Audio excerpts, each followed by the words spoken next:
Écoutez attentivement, car ce que vous allez entendre pourrait changer à jamais votre perception des relations. Je m'apprête à révéler 5 mécanismes psychologiques précis que les femmes utilisent pour cacher leur infidélité à leur mari. Ce ne sont pas des généralités, mais de véritables tactiques qui leur permettent de mener une double vie pendant des années, pendant que vous êtes dans une ignorance béate et que vous croyez votre mariage solide. C'est une vérité cruelle, mais vous méritez de la connaître. Vous méritez de comprendre pourquoi votre intuition crie au danger, même en l'absence de raison apparente. Et pourquoi vous vous sentez constamment coupable alors que c'est elle qui a un comportement suspect.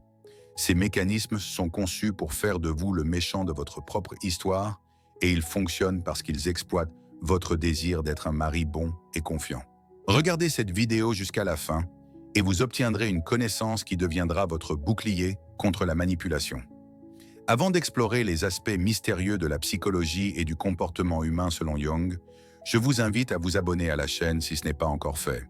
Chaque vidéo ici n'est pas seulement une source d'information, mais un véritable voyage vers la découverte de soi pour apprendre à reconnaître son ombre intérieure et développer une compréhension profonde de soi-même. Si vous trouvez ce sujet utile, commentez 1. Si vous ne ressentez pas encore de connexion, appuyez simplement sur 0. Chaque retour est une source de motivation pour continuer à vous offrir des contenus profonds afin de vous aider à mieux vous comprendre. Commençons d'ailleurs en parlant de manipulation. D'après vos observations qui recourent le plus souvent au mécanisme de la perfection soudaine pour masquer une faute, les hommes ou les femmes, écrivez un seul mot dans les commentaires. Partie 1. Votre culpabilité son bouclier. Comment le personnage du bon mari devient une arme. Et nous abordons ici le tout premier mécanisme et peut-être le plus insidieux qui transforme votre amour et votre confiance en une arme contre vous-même. Carl Jung affirmait que chacun de nous possède une persona, ce masque respectable que nous présentons à la société. Pour l'homme marié, cette persona inclut souvent des qualités comme la confiance, la patience et le refus d'avoir l'air d'un paranoïaque jaloux. Et c'est précisément sur ce masque que porte le premier coup le plus douloureux. Ce mécanisme fonctionne presque toujours et son essence est géniale dans sa cruauté. Vous remarquez quelque chose d'étrange. Elle cache son téléphone écran vers le bas, sursaute aux notifications ou des trous béants apparaissent dans ses récits de soirées entre copines. Vous posez une question simple, logique, absolument normale. « Chérie, qui t'écrit si tard ?» Et au lieu d'une réponse directe, vous recevez un coup nucléaire émotionnel frontal. « Tu ne me fais pas confiance. Après tout ce que nous avons vécu, ou est-ce ta paranoïa qui détruit notre relation? Je ne peux pas vivre dans une telle atmosphère de contrôle. » Soudain, le centre d'attention se déplace. Vous ne discutez plus de son comportement suspect, mais de votre jalousie inappropriée. C'est du gaslighting classique, mais d'un ordre supérieur. Il ne vous fait pas simplement douter de votre mémoire, il vous fait douter de votre rectitude morale. On vous insinue que poser des questions est mal, que faire confiance à son intuition est un signe de faiblesse et non de sagesse. On vous force à vous excuser d'avoir osé remarquer l'évidence. La base psychologique de cette ruse est impeccable. La société a enseigné aux hommes pendant des décennies « Sois fort, ne sois pas jaloux, fais confiance à ta femme ». Et voilà que cette injonction, cette persona du bon mari se retourne contre vous. Elle sait que vous craignez terriblement de paraître mesquin, tyrannique et jaloux. Elle sait que vous préférerez ravaler vos soupçons plutôt que de ressembler au héros des blagues sur le mari idiot, et elle en profite appuyant encore et encore sur le bouton de la culpabilité. À chaque cycle de ce type, votre détermination s'affaiblit. La première fois, vous êtes sous le choc, la deuxième fois, vous êtes prêt à l'attaque et essayez de vous défendre, mais vous perdez quand même. La troisième fois, vous vous dites vous-même « Peut-être que j'exagère vraiment, peut-être que je suis juste fatigué et devenu soupçonneux. » Vous commencez à ignorer les signaux que votre subconscient, votre intuition vous envoie avec l'acharnement d'un condamné. Vous devenez vous-même complice de la tromperie, car il est plus simple de se convaincre de sa propre folie que de traverser sans cesse cet interrogatoire humiliant où vous passez de plaignant à accusé. Et le plus terrifiant, c'est que cela fonctionne. Un homme voyant des signes évidents d'infidélité se tait lui-même pour éviter un nouveau scandale et des accusations de manque de confiance. Il choisit le mensonge confortable plutôt que la vérité dérangeante, car la lutte pour la vérité exige trop de force mentale. Une femme fidèle confrontée à vos craintes les dissipera patiemment et calmement. Elle comprendra votre inquiétude et fera tout pour vous rendre votre paix intérieure. Une épouse infidèle vous attaque pour le simple fait d'avoir posé la question car elle n'a tout simplement pas de réponse honnête. Mais vous faire sentir coupable n'est que le premier niveau de défense. Nous allons ensuite décortiquer un mécanisme qui ressemble à la plus haute manifestation d'amour, mais qui est en réalité la couverture la plus sophistiquée. Partie 2. Le syndrome de l'épouse idéale quand sa sollicitude est l'ombre de la trahison. Si le premier mécanisme était une attaque, le second est une manœuvre habile conçue pour endormir votre vigilance et vous envelopper d'un nuage chaleureux de faux confort. Préparez-vous car cela semble paradoxal. Lorsqu'une femme commence à tromper, elle devient souvent l'épouse idéale, tout simplement idéale, au point que cela en devient effrayant. Soudain, après de nombreuses années de routine, elle se met à cuisiner ces plats que vous adoriez au début de votre relation.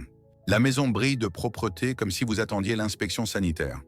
Elle vous achète des cadeaux sans aucune raison et d'accord avec vous dans des disputes où elle se serait battue jusqu'à la mort auparavant et vous regarde avec une telle tendresse que vous commencez à fondre pensant « Enfin, la crise est passée, elle m'aime et me valorise à nouveau ». Mais regardons derrière ce masque éclatant. Carl Jung a introduit le concept de « ombre ». C'est cette partie de notre personnalité que nous n'acceptons pas, que nous réprimons et cachons à nous-mêmes. Dans l'ombre s'accumulent nos vices, nos désirs secrets et nos sentiments de culpabilité. Lorsqu'une femme trompe son ombre, commence à prendre des proportions menaçantes. La culpabilité de la trahison, du mensonge, de la double vie pèse sur elle comme un fardeau invisible. Et pour compenser cette obscurité intérieure, elle pousse au maximum l'éclat de sa persona, le masque de l'épouse idéale. C'est une tentative désespérée du subconscient pour rétablir l'équilibre. Si je suis la meilleure, la plus attentionnée, la plus aimante des épouses, lui chuchote sa voix intérieure, alors cette autre partie de moi qui rencontre un autre homme ne compte pas. Mes bonnes actions l'emporteront sur les mauvaises. C'est une sorte d'indulgence qu'elle s'accorde à elle-même. Chaque dîner préparé, chaque chemise repassée est une brique dans le mur qu'elle construit pour se séparer de sa propre culpabilité. Mais cette stratégie a un second objectif plus cynique. Elle vous crée un coussin de sécurité émotionnelle en cas de démasquage. Elle veut qu'au moment où la vérité éclatera, votre colère soit paralysée par la confusion, que vous soyez assommé et que vous pensiez « Comment est-ce possible ?» Mais elle a été si gentille avec moi dernièrement. Peut-être que c'est moi qui l'ai poussée à cela. Peut-être qu'elle se repentait. Elle veut que vous vous souveniez non pas de son mensonge, mais de sa sollicitude. C'est un coup préventif porté à votre détermination. J'ai vu des femmes qui, en planifiant sur leur téléphone une rencontre avec leur amant, recherchaient en même temps la recette du gâteau préféré de leur mari. Elles dépensaient de l'argent pour des cadeaux pour leur mari à partir du même budget que celui pour les hôtels de leur rendez-vous. Ce théâtre d'une seule actrice exige une tension colossale et il ne peut pas durer éternellement. La période d'idéalité prendra fin exactement au moment où le sentiment de culpabilité s'estompera ou lorsque la nouvelle liaison deviendra si importante qu'il ne servira plus à rien de la cacher. Souvenez-vous d'une vérité simple. Les véritables améliorations saines dans un mariage se produisent lentement à travers des conversations honnêtes et parfois difficiles. Elles se construisent sur des concessions mutuelles et un travail conjoint. La perfection soudaine et non provoquée est presque toujours un symptôme masquant quelque chose de complètement différent. Ce n'est pas de l'amour, c'est une anesthésie pour elle et pour vous. Pensez-vous que l'épouse idéale est le summum de la manipulation? Loin de là. Dans la partie suivante, nous parlerons de la manière dont toute une chorale de ses amis est impliquée dans ce jeu, créant un alibi impénétrable. Partie 3. L'ombre collective. Le jeu dangereux avec les amis alibis. Les hommes sous-estiment souvent la puissance de l'ingénierie sociale féminine. Si un homme en trompant agit comme un loup solitaire, une femme crée souvent toute une meute de soutien, transformant ses amis en complices et gardiennes de son secret. Ce mécanisme fait passer le jeu à un niveau entièrement nouveau, créant autour de vous un anneau dense de mensonges qu'il est pratiquement impossible de percer seul. Tout commence par une sélection minutieuse du personnel. L'épouse infidèle est instinctivement attirée par un certain type d'amis. Ce sont soit des femmes qui ont elles-mêmes des cadavres dans le placard et vivent selon le principe « tu me couvres, je te couvre ». Soit des femmes divorcées et désillusionnées par le mariage, qui croient sincèrement que tous les hommes sont des salauds et que vous méritez d'être heureuses à tout prix. Progressivement, les amies heureuses en mariage qui pourraient pas poser des questions embarrassantes ou regarder avec jugement sont écartées de son entourage. Ainsi se forme ce que Carl Jung aurait pu appeler l'ombre collective. C'est un groupe où le comportement destructeur n'est pas seulement non condamné, mais encouragé. La trahison devient la norme et le mensonge, une manifestation de la solidarité féminine. C'est dans ce cercle qu'elle reçoit le renforcement émotionnel de ses actions. Les amis l'assurent en cœur, « tu fais bien, fais, on n'a qu'une vie, ils ne t'appréciaient pas ». Elles deviennent une caisse de résonance qui étouffe les restes de sa conscience. Et ensuite, la pratique commence. Les inoffensives soirées entre filles se transforment en couverture pour des rendez-vous. Les réunions de travail tardives, en dîner romantique, le voyage chez maman le week-end, en week-end avec un autre homme. Et si vous osez douter de la sainteté de ces événements, toute la puissance de l'indignation collective s'abat sur vous. Quoi, tu veux l'enfermer à la maison? Tu ne fais pas confiance à ses amis, qu'est-ce que ce patriarcat? On vous fait à nouveau passer pour un tyran et un paranoïaque. Mais maintenant, ce n'est plus seulement elle qui s'oppose à vous, mais toute une alliance. Quand vous lui demandez où elle était, elle n'a pas seulement une réponse. Elle a plusieurs témoins prêts à confirmer n'importe quelle légende, même la plus fantastique. Elle coordonne leurs histoires dans des chats communs, invente des détails et se couvre mutuellement avec une maîtrise que les services secrets envieraient. Vos questions logiques se brisent contre le mur de l'alibi collectif. Cela vous donne un sentiment d'impuissance totale. Vous sentez intuitivement le mensonge, mais vous avez contre vous des faits confirmés par plusieurs personnes. Cela vous fait penser que vous devenez vraiment fou, que votre jalousie a dépassé toutes les limites. Elle utilise la rhétorique de l'indépendance féminine et du droit à l'espace personnel pour masquer un comportement qui n'a rien à voir, ni avec l'indépendance, ni avec le respect du partenaire. Elle transforme sa vie sociale en un groupe criminel bien organisé, dont l'objet principal de l'opération est vous. Si vous avez regardé jusqu'à la moitié et que vous reconnaissez déjà des situations familières, mettez simplement un plus dans les commentaires. Voyons combien nous sommes. Mais même une armée d'amis témoins n'est rien comparé à la forteresse qu'elle construit dans son téléphone. Nous allons ensuite percer sa citadelle numérique. Partie 4. Le double numérique. Comment son téléphone est devenu un portail vers une vie secrète. Nous vivons à une époque où la majeure partie de notre vie, de nos émotions et de nos secrets est enfermée dans une petite boîte lumineuse. Et si auparavant la tromperie nécessitait des rencontres secrètes et une logistique compliquée, aujourd'hui il suffit de déverrouiller un téléphone. Ce mécanisme, la dissimulation de la vie numérique, est sans doute le plus répandu et en même temps le plus dangereux, car il permet de construire des relations à part entière avec une autre personne tout en étant dans la même pièce que vous. La clé de cette manipulation est la séparation totale. Elle commence à utiliser différentes applications à différentes fins, transformant son smartphone en une forteresse imprenable avec de nombreuses chambres secrètes. Une messagerie de travail inoffensive devient une plateforme de flirt et d'échange de messages intimes.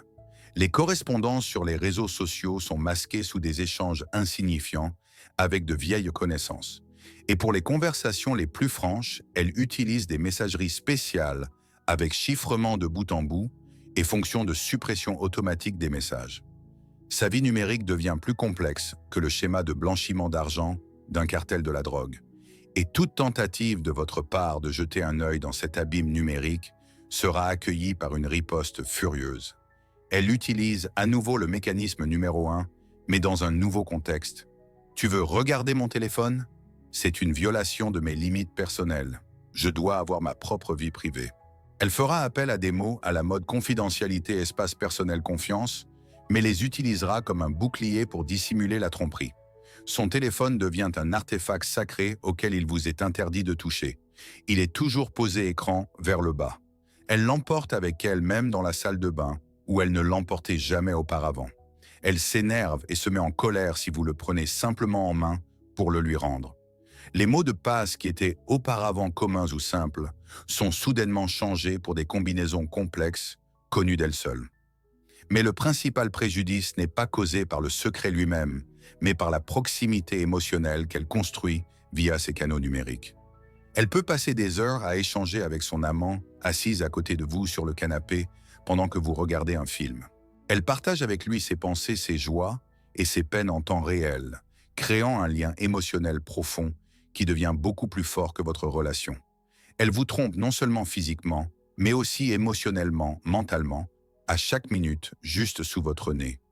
Pour elle-même, une telle infidélité numérique ne semble souvent pas réelle, ce qui facilite grandement l'auto-justification. Ce n'est qu'une conversation. Nous sommes juste amis. Il me comprend si bien, se dit-elle.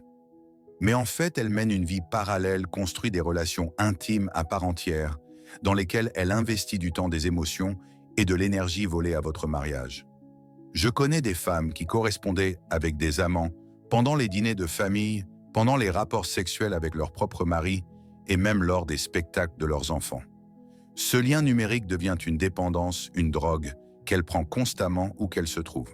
Techniquement, elle devient une véritable hackeuse. Elle apprend à désactiver les notifications pour des chats spécifiques afin que le téléphone n'émette aucun son au mauvais moment. Elle utilise des dossiers secrets et des applications se faisant passer pour des calculatrices. Elle crée de nouvelles adresses e-mail que vous ne connaîtrez jamais. Cette conspiration numérique sophistiquée n'est pas le signe d'un désir d'avoir un espace personnel. C'est le signe qu'il se passe quelque chose dans cet espace qui doit être caché de vous, à tout prix. Et nous voici au mécanisme le plus cruel. Il ne fait pas que cacher l'infidélité, il vise à détruire votre passé commun. Êtes-vous prêt à découvrir comment on tue la mémoire? Partie 5. L'assassinat de la mémoire. L'art de réécrire l'histoire de votre mariage. C'est le mécanisme le plus destructeur et le plus lâche de tous. Si les 4 précédents visaient à cacher le présent, celui-ci vise à assassiner votre passé. Pour justifier son infidélité à ses propres yeux et préparer le terrain pour son départ, l'épouse infidèle commence progressivement mais systématiquement à réécrire l'histoire de votre relation, la transformant d'une histoire d'amour en une histoire de souffrance et de déception. Ce processus est rarement rapide. C'est une propagande lente et rampante qui commence par de petites piqûres et des remarques.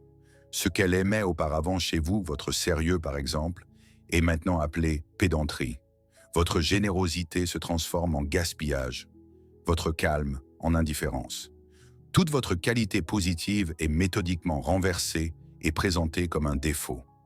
Vos efforts et vos réalisations dans le mariage sont dévalorisés ou carrément oubliés, tandis que toute erreur ou faute de votre part est amplifiée à l'échelle d'une catastrophe universelle.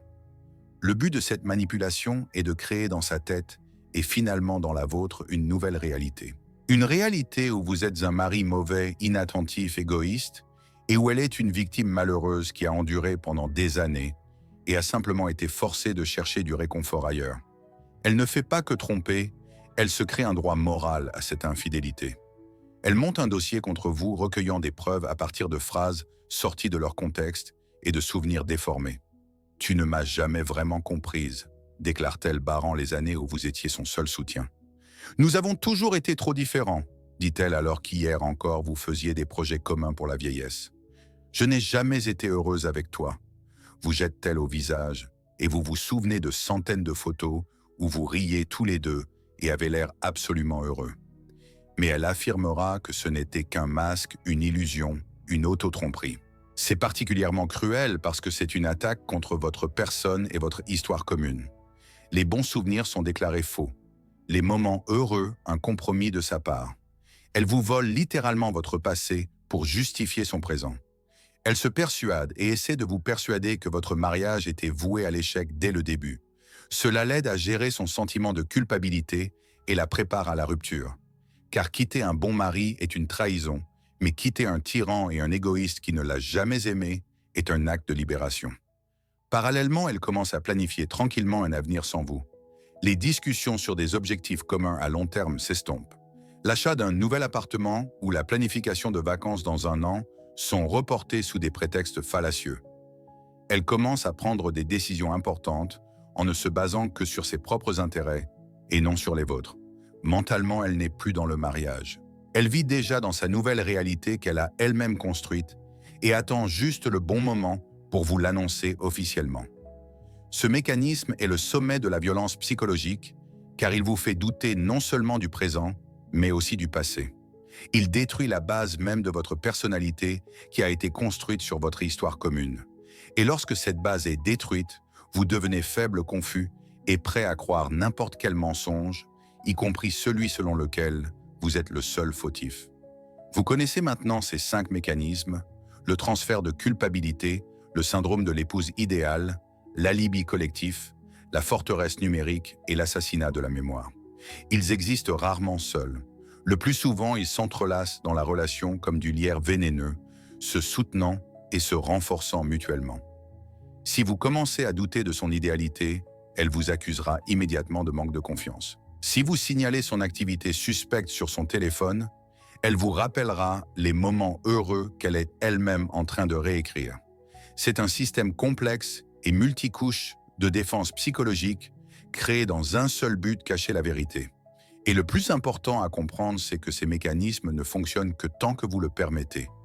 Ils ciblent vos meilleures qualités, la confiance, l'honnêteté, le refus d'entrer en conflit et les transforment en faiblesse.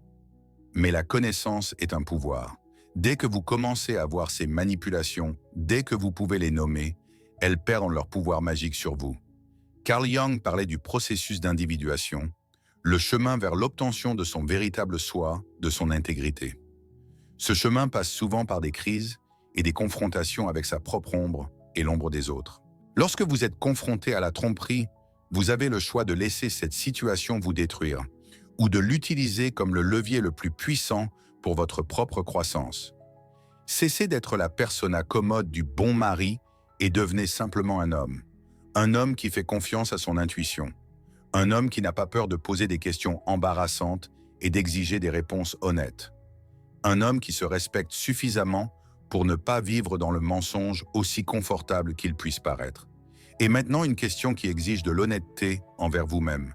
Rappelez-vous un moment, pas nécessairement dans une relation, mais dans la vie, où vous sentiez intuitivement la vérité, mais avez consciemment choisi de croire à un mensonge confortable parce que la réalité était trop douloureuse. Qu'est-ce qui vous a retenu de la vérité à ce moment-là? Merci d'avoir regardé cette vidéo jusqu'à la fin. Comment vous sentez-vous après cette exploration d'aujourd'hui? Qu'est-ce qui vous a le plus inspiré ou marqué?